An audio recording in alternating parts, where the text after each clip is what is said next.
Kay Cheese Escudero ba nag-deliver sila? Si Loren, si Soto, si Bong Revilla, o tama? Si Villar. Si Erwin Tulfo. Yung mga Cayetano, hindi nyo diniliveran yan.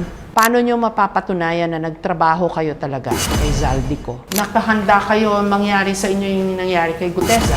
Yung mga nagpapahayag po ng hindi sila naniniwala sa mga sinabi po nitong 18 Marines, sinasabi, may pattern naman kasi yan, hindi mahirap makita na mukhang ang pinuntirya puro mga kontra kay Duterte. Ano maisasagot nyo doon? Bakit namin kayo dapat paniwalaan? Paano nyo mapapatunayan na nagtrabaho kayo talaga kay Zaldico bukod sa sinabi nyo sa akin? No, kahit na i-verify nila yung kung kailan kami nag-umpisa, kung hanggang kami na-terminate, makikita po nila yung namin sa company. Then meron po kaming ID. May ID Yes, from Congress na papatunay na. Pwede ba makpakita yung ID ninyo? Ito ang ID ni... Rosbert Waupan. Okay. Close up mo na lang. Huwag ko na hawakan. Tampering with evidence ako. Ayan. So, lahat kayo may ID na ganyan. Yes po. Naka-indicate po ba nagtrabaho sila kay Zaldico, sir? Yes po. Signature po ni Kong Saldi, ma'am. Nakapirma si Zaldico sa ID. Sergeant at Arms. Sergeant at Pero may Arms. name po ni Kong. Yung ako Bicol na ID nila na may pirma si Saldico. Pasensya na kayo ha, pero unahan ko na yung mga mangiintriga sa inyo. Baka DDS kayo. Hindi po, ma'am. Hindi kayo mga Duterte supporter. Hindi po. Kaya nyo ginagawa ito. Yes.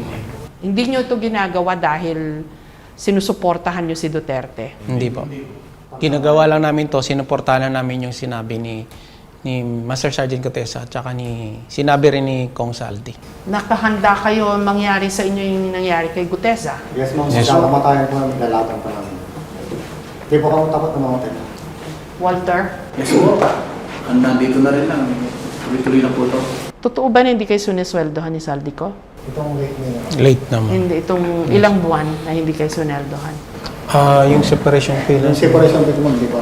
Separation pay ito nila pinili. May sahod kami na, pero yung tinanggal nung January, itong taon na.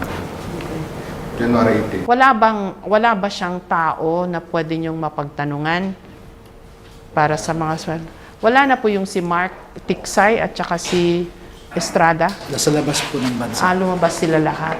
Attorney, kasi yung mga nagpapahayag po ng hindi sila naniniwala sa mga sinabi po nitong 18 Marines, sinasabi, may pattern naman kasi yan, hindi mahirap makita na mukhang ang pinuntirya puro mga kontra kay Duterte. Ano maisasagot niyo ho doon? Nung in-identify nila yung mga natatandaan nila ang pangalan at mukha, ma'am, wala naman sa isip namin kung pro-Duterte yan o anti-Duterte. Hindi nga namin alam sa Senado kung sino ang pro-Duterte dyan. Of course, maliban siguro kay Bongo at saka si Bato de la Rosa, no? Pero wala naman silang binanggit na nag-deliver sila kay Bato at saka kay Bongo. Bakit? Kasi from 2022 to 2025, kalaban sila ni Zaldico. So bakit siya magde-deliver sa mga kalaban niya sa politika? Kay Cheese Escudero ba nag-deliver sila? Ayun, nasa affidavit po nila yan. Nag-deliver kayo? Nasa affidavit. Ang naalala ko lang si Loren, si Soto, Nandyan din po si Juan si Bong Revilla. si Bong Revilla, o tama. Si Villar. Si Erwin Tulfo. Yung mga Cayetano, hindi nyo diniliveran yon?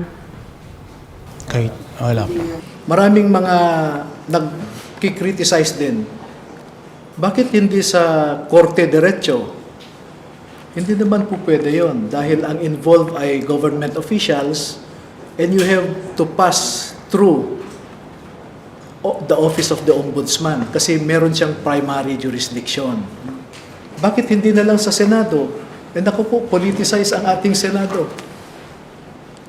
Bakit hindi na lang sa House of Representatives? Nandyan po yung mga nirereklamo. So wala kaming mapuntahan. I-submit namin sa executive, sa Office of the President, sa DOJ. Alter ego lang nila at involved din sila. Kaya ma'am, pinilit pa rin namin na ibigay ito sa Office of the Ombudsman because we are hoping against hope that the Office of the Ombudsman will still remain faithful to its mandate under the Constitution. Klaruhin ko lang po ha, yung sinabi niyo ho kanina, for emphasis lang po. Si Trillanes, as far as they are concerned, nakita lang nila sa meetings, tama po? Hindi lamang po yun. Nakita rin nila na nabibigyan siya ng pera, nade-deliveran siya ng pera. At may mga occasion na yung tao niya, sino yung staff ni Sunny Trillanes, na nagbabayad din minsan sa mga hotel accommodations. This po ba yun? Nasa affidavit. So nakikita nyo si Senator Trillanes na Kausap ko, nakakakuha ng pera kasama sa dinideliver nyo. May isa pa sa amin na kasama na nag-deliver pa sa bahay. Okay. At saka kasama rin sa meetings with ICC. Yes. Yes. So ang participation niya sa pagkakaalam nyo has to do with ICC. Tama po, Attorney? Kasi ma'am, pag may darating na ICC investigators, si Sunny Trillanes ang nagbibigay sa kanya ng contact number. Kaya pagdating ng ICC investigators, siya ang kinokontak din. Okay. O, nakarating na kami, etc. Pero, di ba, Attorney, unless it's proven that the money was sourced illegally, wala mang kaso yon. Kasi pagpunta ng ICC investigators dito, they would need assistance. I don't think Trillanes is guilty of any crime, is he? For assisting the ICC inspectors. Baka ethics or moral, whatever. Pero sa batas, wala naman ho siyang nababiolate, di po ba? Pwede ko bang as a lawyer, no? Okay. Sa akin ay kinidnap si Duterte. Okay. At kasama siya sa conspiracy for the rendition of Duterte sa Netherlands. Okay. And that is a crime, kidnapping.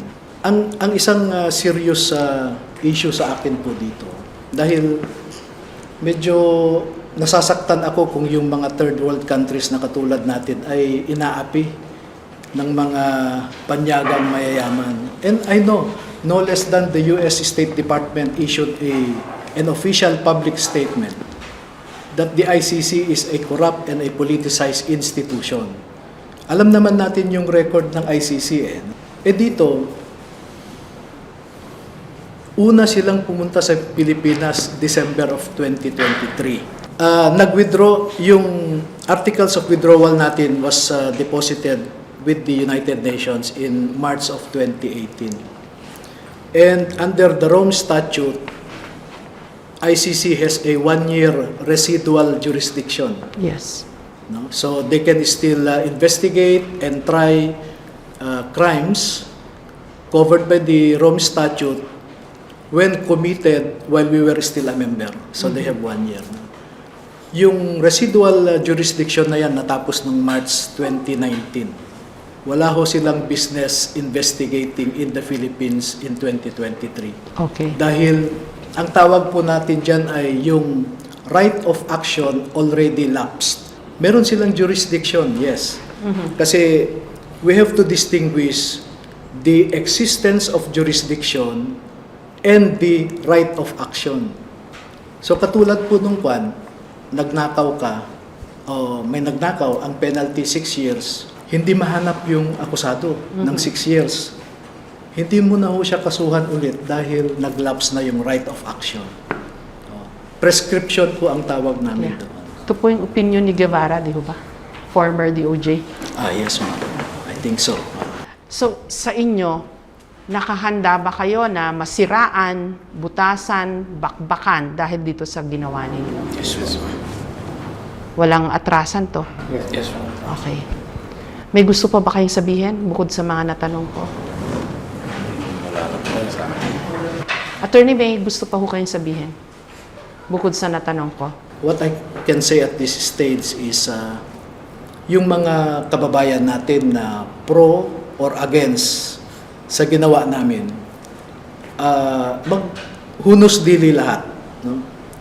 Pagbigyan natin ang mga institution natin na gawin ang trabaho nila. kahit medyo malabo ang ating pag-asa. Pero we have to really cling on to that flicker of hope that our institutions will work. Because when institutions fail, states fail. Thank you. Thank you. Salamat. Salamat sa inyo. Thank you. Thank you.